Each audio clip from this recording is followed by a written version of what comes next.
नमस्कार दोस्तों, हमारे हृदय में काबा और नैनों में है मदीना। दोस्तों, ये शब्द है सयोनी घोष के। लेकिन दोस्तों, पश्चिमी बंगाल की राजनीति में आज एक नया इतिहास लिखा जा चुका है। 2026 के विधानसभा चुनाव की रुझानों में ममता बनर्जी के 15 साल के शासन को हिला करके रख दिया है। 293 सीटों के रुझानों में भाजपा 200 के जादुई आंकड़ों के पार पहुंचती हुई दिखाई दे रही है, जबकि सत्ताधारी टीएमसी 100 के नीचे सिमट चुकी है। बंगाल की गलियों में शंख और कमल भोग की मिठास बता रही है कि इस बार जनता ने परिवर्तन की मुहर लगा दी है। इस हार की आड़ टीएमसी के बड़े नेताओं के बयानों में भी सुनाई देने लगी है। ममता बनर्जी की सबसे भरोसेमंद और फायर ब्रांड नेता सयोनी घोष, जो खुद को बंगाल की स्ट्रीट फाइटर कह रही थी, उन्होंने चुनाव परिणामों के बीच में अपना पहला रिएक्शन दिया है। सयोनी घोष ने लिखा कि हम जमीन पर मौजूद है और जमीन पर ही बने रहेंगे। टीएमसी सांसद ने लिखा कि ईसीआई ने अंतिम अपलोड का इंतजार किया है। जोए बंगला का नारा यहां पर दिया गया था। यह बयान उनके पुराने आत्मविश्वास से बिल्कुल उल्टा है। चुनाव प्रचार में मोदी और शाह को भारी बताने वाली सयोनी घोष की भविष्यवाणी इस बार पूरी तरह से गलत साबित हुई। ममता बनर्जी के लिए सबसे बड़ी चिंता मुस्लिम वोट बैंक का बिखरना है, जिसे टीएमसी अपना अवैध किला मानती थी। उस 27% मुस्लिम वोट बैंक में इस बार बड़ी दरार दिखी है। कई मुस्लिम बहुल इलाकों में बीजेपी ने शानदार बढ़त बनाई है। जानकार मानते कि एसआईआर के जरिए वोटर लिस्ट में हुए बदलाव और कांग्रेस और अन्य दलों की मौजूदगी ने टीएमसी के सारे समीकरण बिगाड़ करके रख दिए हैं। वहीं दूसरी तरफ हिंदू मतदाताओं के एक तरफ ध्रुवीकरण ने बीजेपी का रास्ता साफ कर दिया। कोलकाता से लेकर के सिलीगुड़ी तक बीजेपी कार्यकर्ताओं का उत्साह चरम पर है। सफ़ेद साड़ी और चप्पल वाली ममता की सादगी पर इस बार बीजेपी के विकास और हिंदुत्व की लहर भारी पड़ गई। साथ ही सयोनी घोष, जो कहती थी कि बीजेपी के पैरों तले जमीन खिसक चुकी है, आज रुझान बता रहे हैं कि जमीन दरअसल टीएमसी के पैरों के तले से खिसक चुकी है। क्या यह रुझान बंगाल में एक नए युग की शुरुआत है?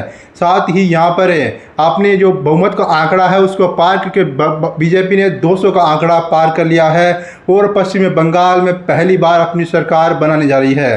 सयोनी घोष की हार की स्वीकृति और बीजेपी का कमल भोग जश्न फिलहाल यही कहानी बयां कर रहा है। हमारे हृदय में काबा और नैन में है मदीना और आंखों में मदीना। पश्चिमी बंगाल चुनाव प्रचार के दौरान जब टीएमसी सांसद सयोनी घोष ने अपनी सुरीली आवाज़ में यह पंक्तियां गाई तो सोशल मीडिया पर रातों रात छा गई। जादवपुर की सांसद और बंगाली फिल्मों की मशहूर अभिनेत्री सयोनी घोष की रैलियों में उमड़ती हुई भारी भीड़ ने टीएमसी को भरोसा दिलाया था कि मुस्लिम वोटों की गोलबंदी इस बार दीदी की राह आसान कर देगी। लेकिन जिसे टीएमसी अपनी जीत का मंत्र समझ रही थी, वही बीजेपी के लिए ब्रह्मास्त्र बन गया। सयोनी घोष के इस गाने ने बीजेपी को ध्रुवीकरण का वह मौका दिया जिसकी उसे तलाश थी। देखते ही देखते मुकाबला बंगाली अस्मिता बनाम तुष्टीकरण में बदल गया। उत्तर प्रदेश के मुख्यमंत्री योगी आदित्यनाथ ने मोर्चा संभाला और चुनावी मंच से दहाड़ते हुए कहा कि बंगाल की पहचान काबा से नहीं बल्कि मां काली से है।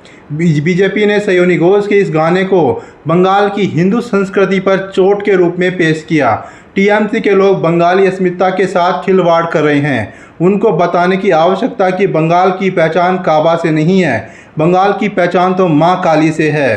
साथ ही राजनीतिक जानकारों का भी मानना है कि सयोनी घोष के इस दांव ने उन हिंदू मतदाताओं को बीजेपी की तरफ धकेल दिया जो अब तक दीदी के समर्थक थे। नुकसान का अंदाजा होते देख सयोनी घोष ने डैमेज कंट्रोल करने की कोशिश की और हनुमान चालीसा का पाठ भी किया, लेकिन तब तक बंगाल की हवा बदल चुकी थी। टीएमसी के रैलियों में भीड़ तो बहुत दिखी, लेकिन सोशल मीडिया पर व्यूज़ भी करोड़ों में आई, लेकिन वो भीड़ वोटों में तब्दील होने के बजाय हिंदू वोटों को एकत्रीकरण करने का कारण बन गई।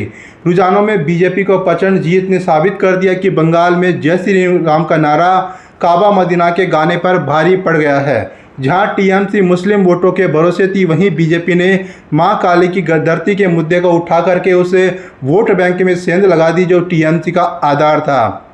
सयोनी घोष भले ही सोशल मीडिया पर स्टार बनी रही, लेकिन जमीनी हकीकत में बीजेपी ने ममता के गढ़ में ऐतिहासिक जीत दर्ज की है, अपना सपना साकार कर लिया है।